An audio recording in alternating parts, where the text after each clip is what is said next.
All that has been said. I want to commend this bill to the House. Malo.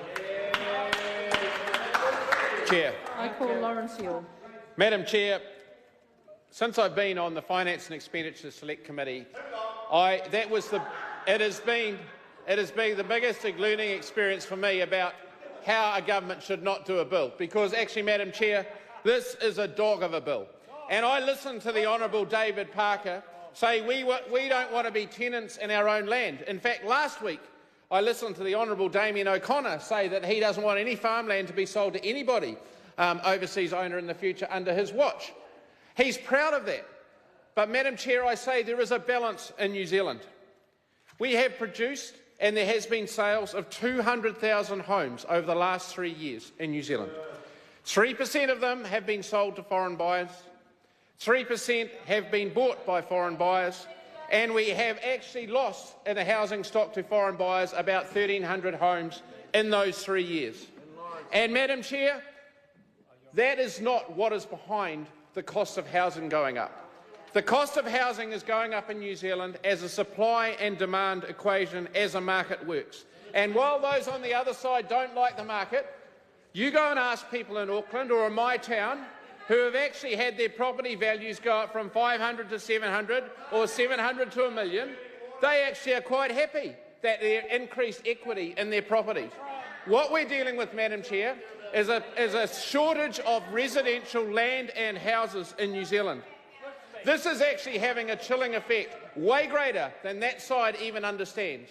It's no different to the oil and gas decision made without any consultation, any MB analysis, and now we know, maybe worse off for climate change than what we were doing before.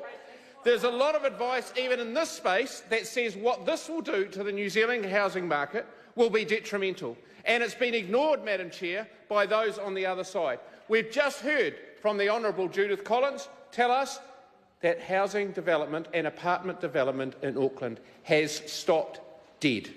The law isn't even in place yet, Madam Chair, but it's stopped dead because we've scared off the very people we need to help build and fund these developments.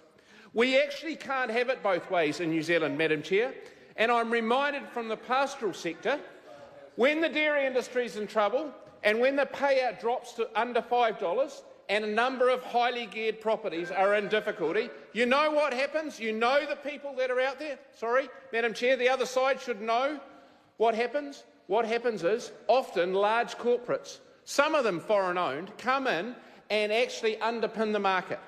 Now, what we're saying is we actually don't want them in good times, but when things get a bit rough, we actually still need them. Well, I'm arguing you can't have it both ways.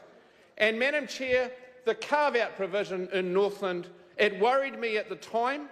I sought questions and was asked whether, in fact, we'd received any advice about whether it was allowable, whether, in fact, there were any other examples, or did, in fact, it set a precedent. And the Chair, Michael Wood, said that was for us to decide. We ignored the clerk's advice, and then the Speaker had to make a rare move and rule it out. Now, Madam Chair, I found that a really difficult process. We asked genuine questions, as the opposition should, and were largely fobbed off, and in the end, the Speaker made an unprecedented ruling. I also want to comment, Madam Chair, on some comments that were made by my friend Hamish Walker, about my friend Hamish Walker by the Honourable David Parker. You see, in my area, foreign investment has been transformational. We have Craggy Range, Elephant Hill, Cape Kidnappers, all wonderful examples of foreign investment, wonderful corporate citizens who have made a big difference.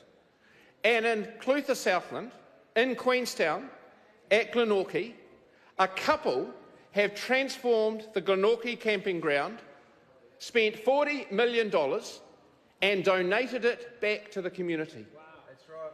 That's what they've done. And we say to those people, oh, you're not welcome, we don't want you to buy a house in New Zealand. Madam Chair, I just think it's rubbish.